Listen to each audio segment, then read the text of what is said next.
And what am I now, pray tell, in view of such interests, of such enormous interests?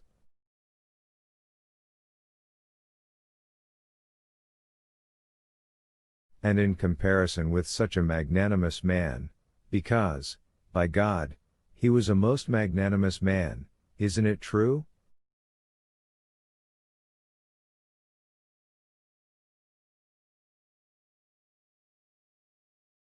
Isn't it true? The prince was even trembling all over. Why he suddenly became so agitated, why he became so emotionally ecstatic, for absolutely no reason, and, it seemed, out of all proportion with the subject of the conversation, it would be hard to tell.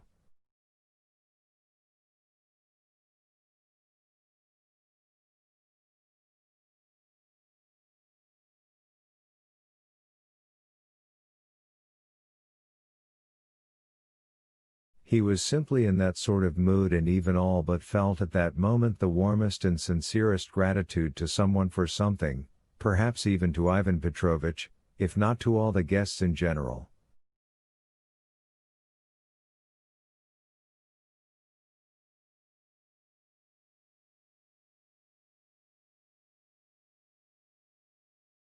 He became much too happified. Ivan Petrovitch finally began to look at him more attentively. The dignitary, too, studied him very attentively.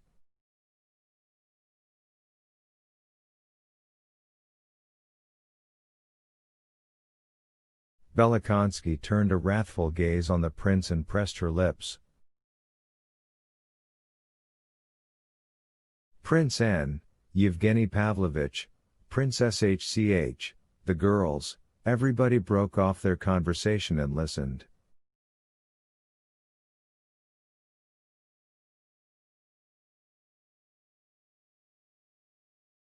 Aglaya seemed alarmed, and Lizaveta Prokofyevna was simply scared.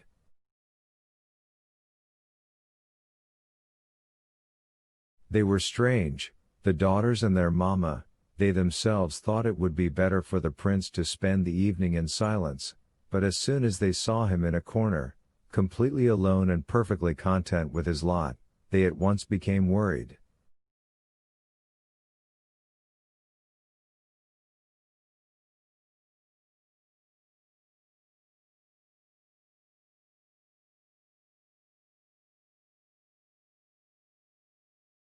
Alexandra had been about to go over to him and lead him carefully across the whole room to join their company, that is, the company of Prince N, around Belokonsky.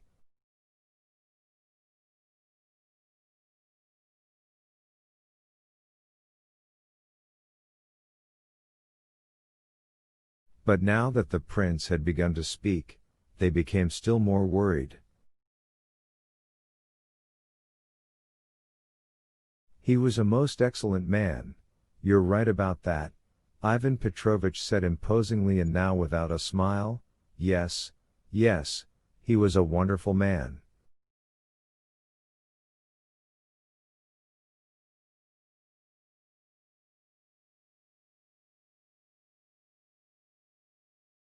Wonderful and worthy, he added after a pause. Worthy, one might even say, of all respect, he added still more imposingly after a third pause, and it's even very agreeable that you, for your part, show.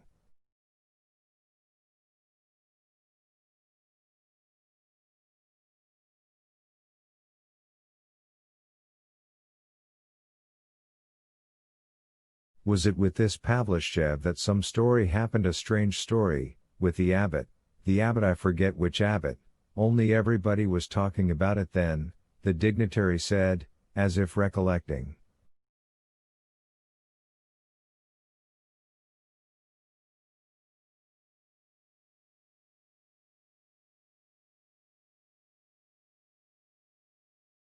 With the abbot Gurot, a Jesuit, Ivan Petrovitch reminded him. Yes, sir, that's our most excellent and worthy people for you.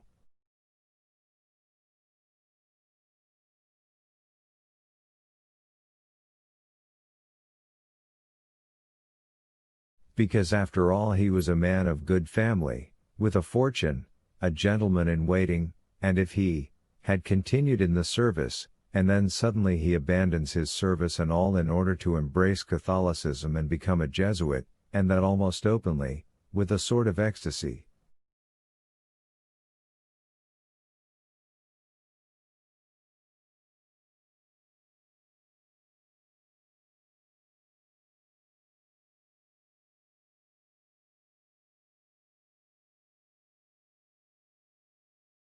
Really, he died just in time. Yes, everybody said so then.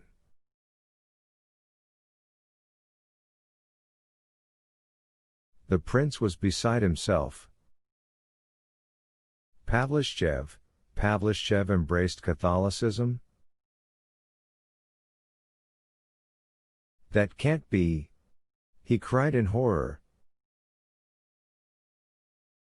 Well, that can't be, Ivan Petrovich maundered imposingly, is saying too much, and you will agree yourself, my dear prince, however, you value the deceased man so, indeed, the man was very kind, to which I ascribe, for the main part, the success of that trickster Guru.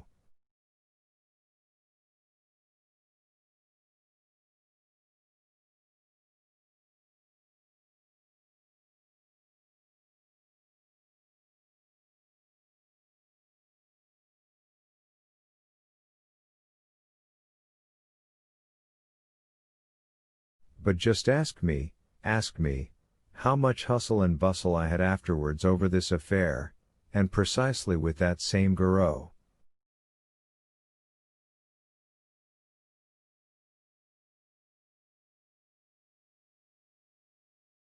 Imagine, he suddenly turned to the little old man, they even wanted to present claims for the inheritance, and I had to resort to the most energetic measures then to bring them to reason, because they're masters at it.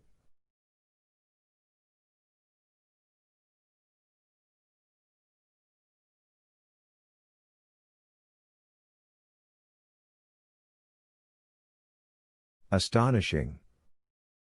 But, thank God, it happened in Moscow. I went straight to the Count, and we brought them to reason.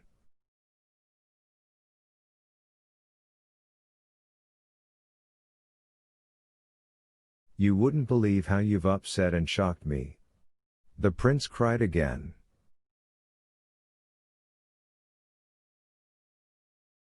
I'm sorry, but, as a matter of fact, all this, essentially speaking, was trifles and would have ended in trifles, as always, I'm sure of it.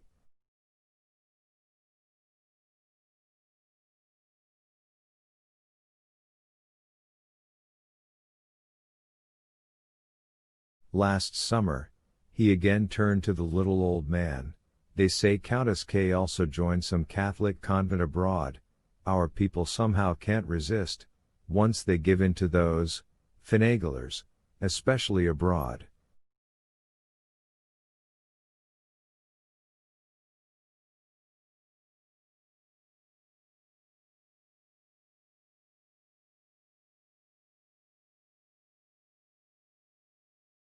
It all comes, I think, from our fatigue, the little old man mumbled with authority, well, and the manner they have of preaching, elegant, their own, and they know how to frighten.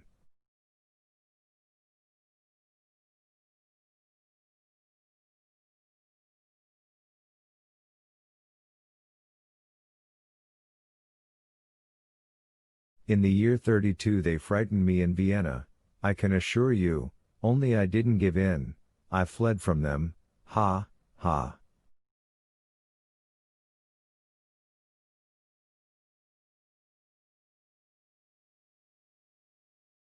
I heard, my dear man, that you abandoned your post and fled from Vienna to Paris that time with the beautiful Countess Levitsky, and not from a Jesuit, Belikonsky suddenly put in.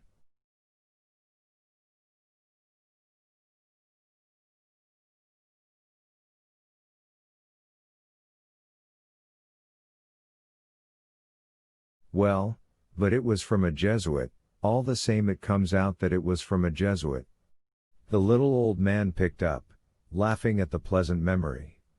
You seem to be very religious, something rarely to be met with nowadays in a young man, he benignly addressed Prince Lev Nikolaevich, who listened open-mouthed and was still shocked. The little old man obviously wanted to get to know the prince more closely, for some reason he had begun to interest him very much.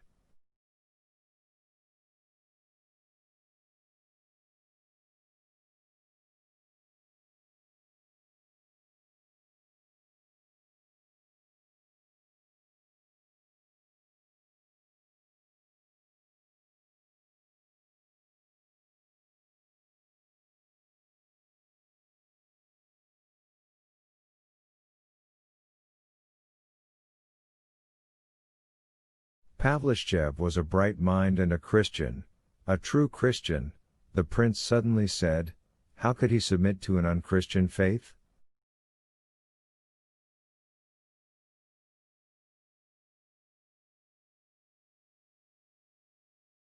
Catholicism is the same as an unchristian faith. He added suddenly, his eyes flashing and staring straight ahead, his gaze somehow taking in everyone at once.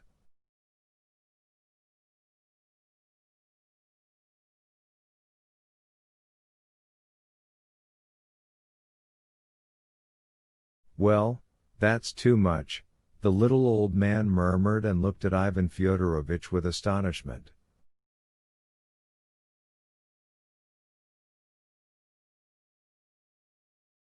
How is it that Catholicism is an unchristian religion? Ivan Petrovich turned on his chair. What is it, then?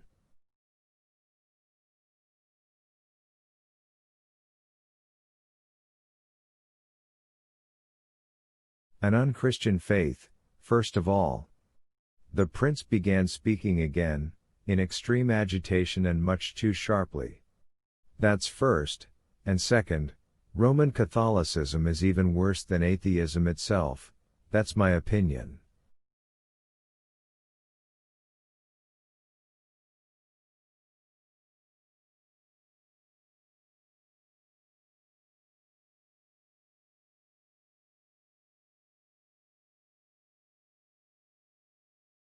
Yes, that's my opinion. Atheism only preaches a zero, but Catholicism goes further, it preaches a distorted Christ, a Christ it has slandered and blasphemed, a counter-Christ.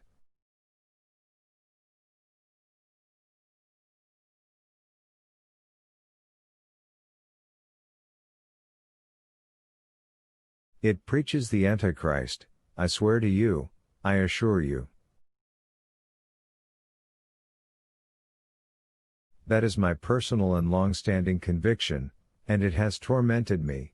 Roman Catholicism believes that without universal state power the Church on earth cannot stand, and it shouts, non possumus. 33 In my opinion, Roman Catholicism is not even a faith, but decidedly the continuation of the Western Roman Empire, and everything in we cannot. It is subject to that idea, beginning with faith.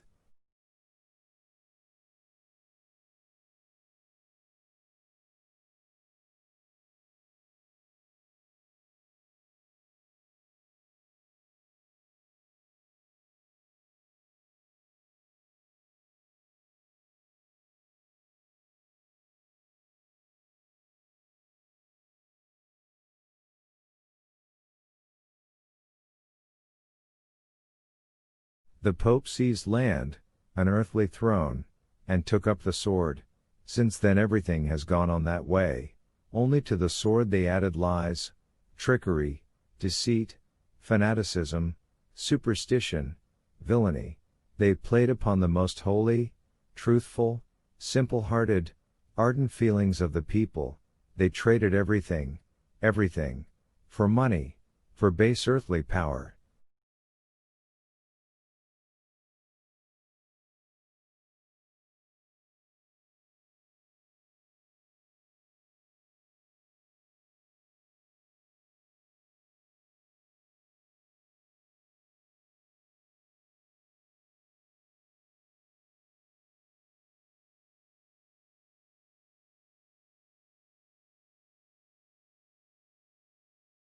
Isn't that the teaching of the Antichrist? How could atheism not come out of them? Atheism came out of them, out of Roman Catholicism itself. Atheism began, before all else, with them themselves. Could they believe in themselves?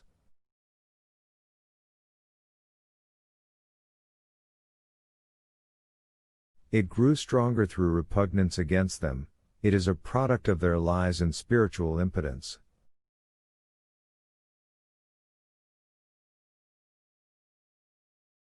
Atheism. In Russia so far only exceptional classes of society do not believe, those who have lost their roots, as Yevgeny Pavlovich put it so splendidly the other day, while there, in Europe, awful masses of the people themselves are beginning not to believe, formerly from darkness and deceit, but now from fanaticism, from hatred of the Church and of Christianity.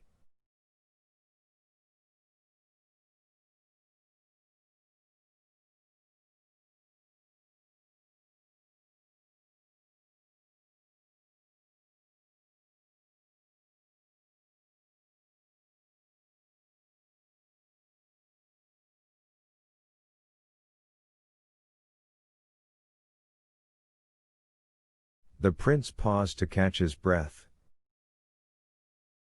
He was speaking terribly quickly. He was pale and breathless. Everyone exchanged glances, but at last the little old man laughed openly.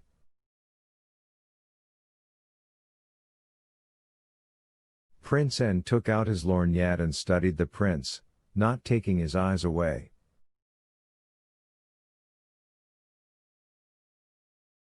The German poeticule crept out of the corner and moved closer to the table, smiling a sinister smile.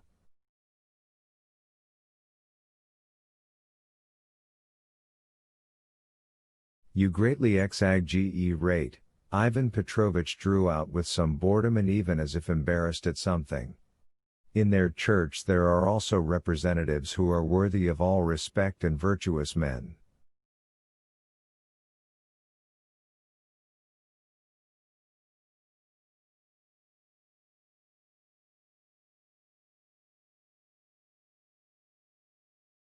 I never spoke of individual representatives of the Church. I was speaking of Roman Catholicism in its essence. I was speaking of Rome.